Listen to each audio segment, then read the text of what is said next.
Hey everyone, I'm Clue, and we will be opening this Tales of Aria box today, but before we do that, mailed it, more or less, right? So I've ordered a few things. I've got something really neat that I want to show off, but I have also, in the future, right, it will be released, gone through my Dust Till Dawn and sold off the extra copies, well, traded in. So with that, I bought a bunch of singles just to start filling out my collection a little bit more, so we might as well go through them too. But then I have these. Now, these are super interesting to me.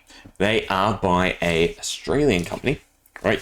So they are Palms Off Gaming, and what they've come up with seems super cool to me. So we'll wait and we'll go through them, right? They're pretty fancy boxes, you know, they look super neat, and you'll see what's in them in a second, but we'll just run through all the singles I did buy quickly, just to make sure, A, they're all there, you know, make sure the condition is fine. If I can even get it out of the packet, because it's quite stuck in there. Right, Decimated Great Axe, Silent Stilettos, Toxic Tips, Sylvan Shuriken, some Talismans, essentially just cold foils that I'm missing. So again, usually I open up a decent chunk, and mostly I go for master sets, right? So trade in the extra copies and stuff like that, and then buy whatever I'm missing, which hopefully usually isn't a lot of cards, but is still kind of a lot of cards, especially when it comes to cold foils and whatnot. Okay, if I can get this second one open. I don't think there's any super high cards. There might be 2 dragons in here. Essentially, I had enough for 4 cases, but instead of buying 4 cases of bright lights, I bought 3 cases and then some marvels and cold foils to flesh out my collection. So we have Yanduri, Chromai, and Azvolia, right? So in terms of dragons, I think that puts me at 6 of the 8, right? There's 8. So I'm still missing a few. We'll get them when we get them. I think they might have been out of stock, because I think that was the priority for me. I was trying to flesh out the dragons, the angels too, but I haven't found a lot of places that have a lot of them, you know, up for grabs here in Oz. And then lastly, there should be a few other just cheapy cold foils, again, to flesh out the collection. So Spider Bites, Tessai, Nazareth, and then, yeah, rest of some cards that I'm missing from Dust Till Dawn, like the Scepter and Frontline Plating. That should be all of the common through Majestic cold foils, I believe. So it's just the marvels that I am missing from Dust Till Dawn. But they look to all be there, which is good. So, yeah, money well spent, more or less. Okay. We also have some other stuff, right? Open these first. Keep you in suspense for the actual decent package. But these should just be some booster box cases, right? So I do have 2 loose crew that I've been meaning to do something with, and I think this is just that, right? These should be the right size. What did I end up going with? I think it was a DBZ stylized case, right? So usually I get the Pokemon ones, but the Pokemon ones are a bit big. These actually seem like they're quite well fitting for crew. I don't think they'll fit Welcome to Wraith or Arcane Rising. I think Pokemon are best for that. But I think this is going to work out fine for crew. Right, so it's just a magnetic top, and we have the little bobbles put on, if you want to use that as a stand. Let's grab out a crew box and make sure it fits. Right, so I've got 2 loose, should fit perfectly, yeah. Or just, it looks like, and only one specific way. That over there. Open that up, so usually I keep it at the top. It should slot in. Ah, perfect. There is a little bit of wiggle room. What can you do? Still better protection than just having it loose, right? There we go. You can add crew to my shelf, right? For comparison's sake, right? This is where I should say the other acrylic cases I'm using for crew. So quite a lot bigger, right? A lot more empty space. Almost wish you could fit 2 in, but you can't. Oh well. A slightly taller too, thicker. I think these other ones are. Still, they were just available, right, when I grabbed these, so I thought I might as well. I don't really have room on my shelf to reorganize some stuff. Won't worry about the other one. I'll do that in my own time. Right. But onto the main, well, not really the main event. I would say Tales is the main event if you've clicked on it from the title and whatnot. But we have these nice golden boxes. So I got two. I got, they're binders, right? We'll spoil that. So I got the 12 and the 9 pocket binder, right? So they come in these fancy boxes. For comparison's sake, because I do want to make that, we have Ultra Pro. This is usually the brand I go with. So I have an Ultra Pro 12 pocket. This is where I keep my Alpha Flesh and Blood cards, if you're interested. Right, so it's a heavy duty one, nice, sturdy. I think it was about, what did I write down? 80 bucks or $50 US. Right, so 12 pockets. I think it's 480 cards. And then usually for sets or master sets, I go with Eclipse Ultra Pro. They are 40 bucks or 25 USD and 360. This one's for bright lights. But if they continue with these, I'm probably gonna, try and collect them all because these are fantastic. So what are they? They are Artist Series by, again, the brand, right? Australian brand, Palms Off Gaming. And they are their Artist Series 9 and 12 pocket binders. But these boxes that they come in are actually pretty fancy too, because they double as storage. Now, cost-wise, right? They were $64 for the 9 pockets, which amounts to about $40 USD if you're curious, and then $72 for the 12 pockets, or $45 USD. Now, obviously, in comparison, the 12 pocket is better, right? You're paying an extra $8 for an extra 120 slots, as well as a bigger box. So we'll take this out, flip it around. Nice material on the box too. There we go. Opens. And even that, right, comes with a protective case or carry pouch, if you will. So that's pretty awesome. But here we are. Here's the 9 pocket Artist Series binder, right, with, the wood textured finish, if you will. They look awesome, right? I saw these and I just had to get both of them. And I was really glad too, because I was Googling, right? When I read Artist Series 9, I was thinking, it was the 9th edition, right? And they had 8 other ones. No, it seems like these are the first, which is great, right? Gold zipper. Super awesome. And I look forward to, again, just trying to buy and collect all of them. There's, again, with the camera, there's not really a great way for me to show off the whole binder, I guess, horizontally, right? So it's just an Oni cover. And then I'm pretty sure there's a typo here that's mentioned. Don't worry about it. The cover art is what I'm here for. And again, super awesome. I didn't even know it came with a protective case, right? So that's awesome. But the box in itself, this was the big seller that I love to see. We take out the foam insert. You might be able to see at the bottom there. Try and turn it horizontally. Look at that. So this box, the packaging that it comes in, right, transforms into a card storage box. How awesome is that, right? So again, you're paying for the folder and a pretty snazzy storage box. Again, this is the 9, so it's, whatever size is equivalent. And then I've got the bigger box, 12 pocket, sorry. Definitely seems like the far better choice. But yeah, super awesome. Now that works on the 12 is the same, so I'm not gonna go through that, but I probably will just take a second to set this up. There we go. Not too difficult. They just fit within one another, right?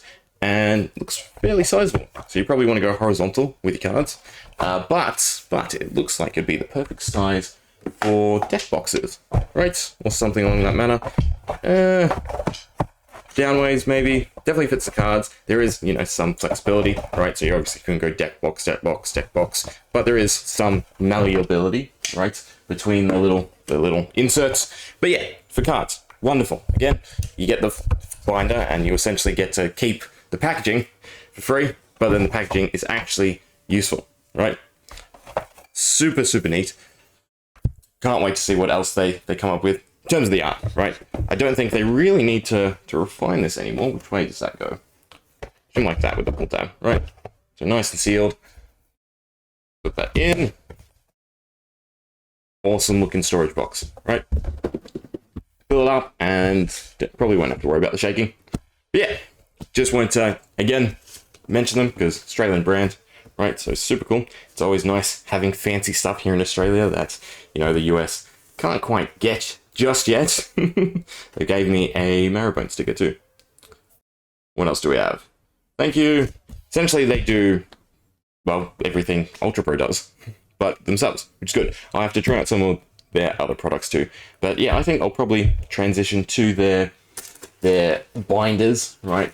Rather than paying for Eclipse. Because again, similar pricing. In fact, the 12 pocket was more expensive than the 12 pocket from Palms Off Gaming. And obviously neat art rather than just plain. And they feel great, right? Feels high quality.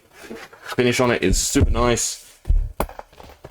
You know, the sheets, the normal sheets. Let's just see how they cut. There's a little bit of wiggle room there. Probably easily get in double sleeve cards. Probably full play sets like what I normally keep in the Ultra Pro. But yeah, great buy. From my perspective at least. Right, Tales of Aria. Now, I do have the Crossroads, but I did have to buy it. So it is always great to open into it instead. But the main thing we're going after is New Horizons, right?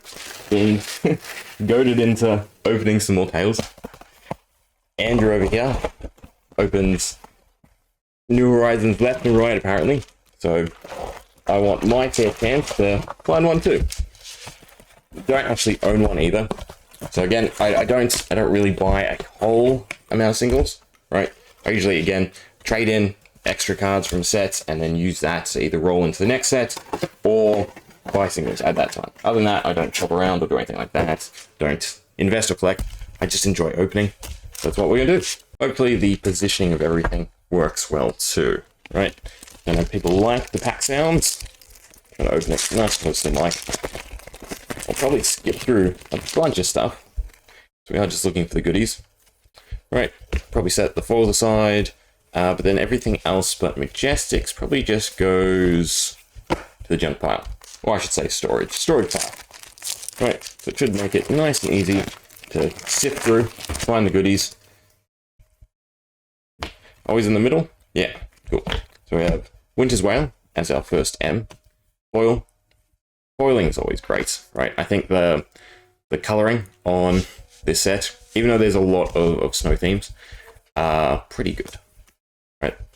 All the cards look so gorgeous, as most sets in Flesh and Blood. Really, when it comes to Flesh and Blood, the whole thing is, it's not one set looks better than the other, it's what style or theme do you like, right? Because all the art is just fantastic. Nothing. So, what will our Cold War be? What do you reckon? I'm guessing, for this first box of the case, it will be a common. I also don't know if I will open the whole case. Though I do have a lot of Tales and Everfest and Monarch sitting on my back shelf, so I wouldn't mind sifting through it again. Fleshing out the Cold War collections. Right, it'd be nice to get the full binder for that. Light it up. Lexi's still on top, right? So, should be a decent card. Nothing else.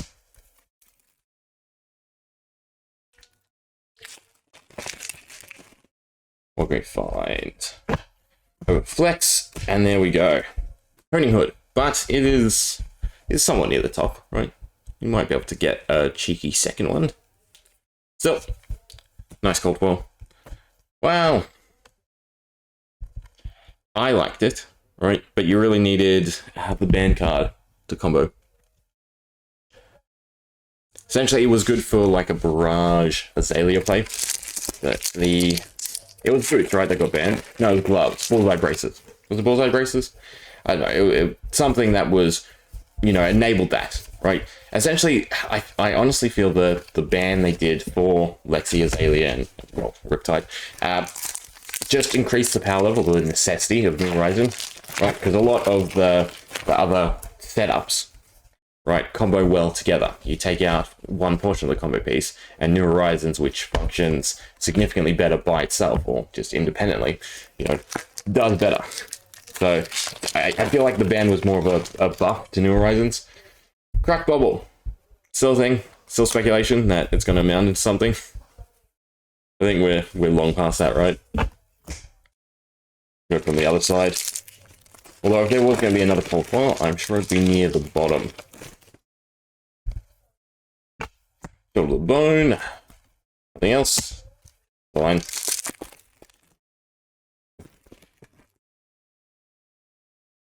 Curious, when do you think we're gonna revisit, right? Because I think that's the go, right, everyone? Monarch, definitely third stage next year, and some revisit to Tails.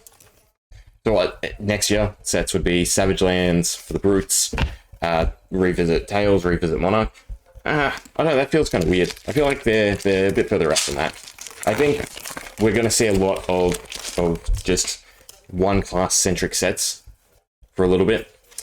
Voltaire. Yeah, we can go there. Confort should really be separated. Oh, I forgot these are Belgian cards. My fingers are starting to tingle. You didn't know. Gone over it almost every single video. Slight allergy to plant products. Whatever the wax coating on these cards definitely triggers it. I do like the Japanese printing for that aspect. Frostlock. Is Frost Ranger a thing? I haven't really experimented with Lexi at all. But yeah, I do think the main sets going forward will be, class specific. Maybe 2 classes, altogether just significant refinement, especially with the new Craft Shuffle play. Right, for that to work, it has to be heavily reduced, or, just class combo cards. Which, I mean, we could say, you could see, like, probably, not really Warrior and Guardian, probably Guardian and Brute could have some interesting class combos, right? Give Brute some Crush, give Guardian some Intimidate. Flash Freeze, beautiful card, right? With the sort of starry lights. Well, it's all lightning, is it not? But it's freeze. Interesting. It's ice and lightning, so that makes sense. Oh, also our first shiny M, foil M. Don't think we're getting the second gold foil. But yeah, I don't think it's a bad idea, focusing on just some classes. And essentially establishing core sets, if you will. So for instance, Bright Lights will be the go-to set for anyone who wants to pick up the game and play Mechanologist. Right? If we had sets like that for, the majority of heroes, that would be fantastic. Right? So if you want to get in the game and you feel like playing Ninja, you go pick up the Ninja set, the Mists of blah blah blah. Right? And I think that's what we're now presuming Savage Lands will be a Brute dominated set. Which again, face value, right? Would do great. Yeah, because it's an easy way to rope people in. It's an easy way to jumpstart people who, again, want to play X hero. And I think, in thinking about it, reprints would be the go, right? History products, yes, it's curated. Yes, it's a way to sort of revisit old sets. But I think reprinting X cards in specific sets, right? If you took all the Warrior heroes, right, that have been printed to date, and all their cards, and you just mash it into one box, would be super useful. Right, just a go-to product for anyone who wants to play Warrior. And, it's self-debate, how many reprints we see in Bright Lights. I don't think it will actually be that reprint heavy. It seems to me that, again, they want to rebalance and focus on itemization. So I would expect, a bunch of cards to tackle that. And I would expect the items to predominantly be new. Even if they were to reprint some items, there's definitely not enough items to meet that threshold that they listed. What was it, 40, 45 items or something like that? M goes there. 2 packs to go. No fantastic pulls. It's to be expected, right? Tails is pretty cheap for a reason. Foil. And lucky last. Do we get anything? Legendary, cold foil? Anything at all? Standard art, reverse, no, not reverse art. Alternative art. But we do get Seek and Destroy, which I think is a decent one. And then just Polar Blast is our last foil. Alright. Not too shabby, but not too great. So what do we get? Seek and Destroy, Flicker Wisp, Blossoming Spellblade, Flash Freeze, Frostlock, Voltaire, Honing Hood as our cold foil, Light It Up, Winter's Wail. No idea about prices, right? Again, I'm not a big market follower, but I will put them in the video. Anyway, hope you enjoyed. One more time, just to cement it. Palms Off Gaming. Fantastic company, right? Happy to see where they go. Definitely my go-to for binder and sleeves now, right? So essentially, if you're here in Australia, good games. If you want singles, you want boxes, and Palm Off Gaming if you want some pretty snazzy folders and other accessories. Hope you enjoyed. See ya.